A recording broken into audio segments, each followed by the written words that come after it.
Compared to Earth, the Moon appears to be perfectly dry and airless, but in fact, it possesses an extremely sparse atmosphere, barely thicker than a vacuum.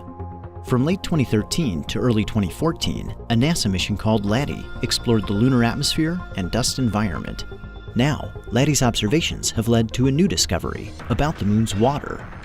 During the initial exploration of the Moon and the analysis of all the return samples from the Apollo and the lunar missions, we thought the surface of the Moon was dry. But more recent missions, like Lunar Prospector, LCROSS, and Lunar Reconnaissance Orbiter, have not only shown that the surface of the Moon has a global hydration, but there are actually high concentration of ice water in the permanently shadowed regions of the lunar poles. In the decades following the Apollo program, a series of robotic explorers revealed tantalizing hints of water on the Moon, challenging the conclusion that the Moon was dry. The first definitive discovery of water was made in 2008 by the Indian mission Chandrayaan-1, which detected hydroxyl molecules spread across the lunar surface and concentrated at the poles.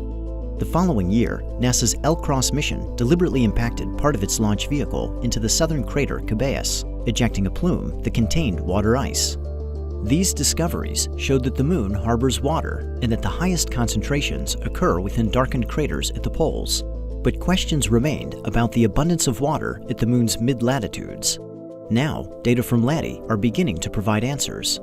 What we discovered is that the surface releases its water when the Moon is bombarded by micrometeoroids. This is especially noticeable during meteor showers.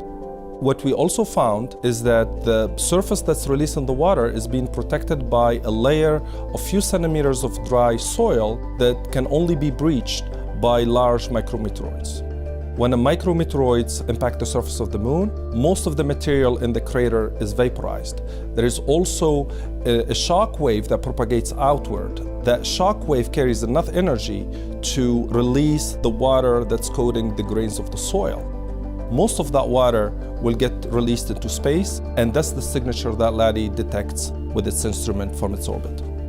LADEE observed water being released from within the Moon, but the micrometeoroids impacting the Moon's surface have a more exotic origin: comets. When Earth passes through the leftover debris trail of a comet, small particles of rock and dust burn up in our atmosphere, creating a meteor shower. On the Moon, these micrometeoroids impact the surface, releasing water at the same time that meteor showers are occurring on Earth. By analyzing the data returned by the neutral mass spectrometer, we found that the intensity and the frequencies of the fluctuations of signals from the water to be perfectly correlated with known meteor streams. For example, we were able to detect a big spike of water during the Geminid meteor shower that occurred in December of 2013.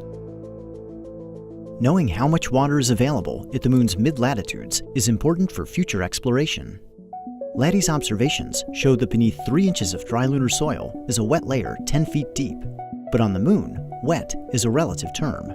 The concentration of water in the wet layer is about 200 to 500 parts per million per weight. So to fill an 8-ounce bottle with lunar water, you would need to squeeze water out of about 1,000 to 2,000 pounds of lunar soil.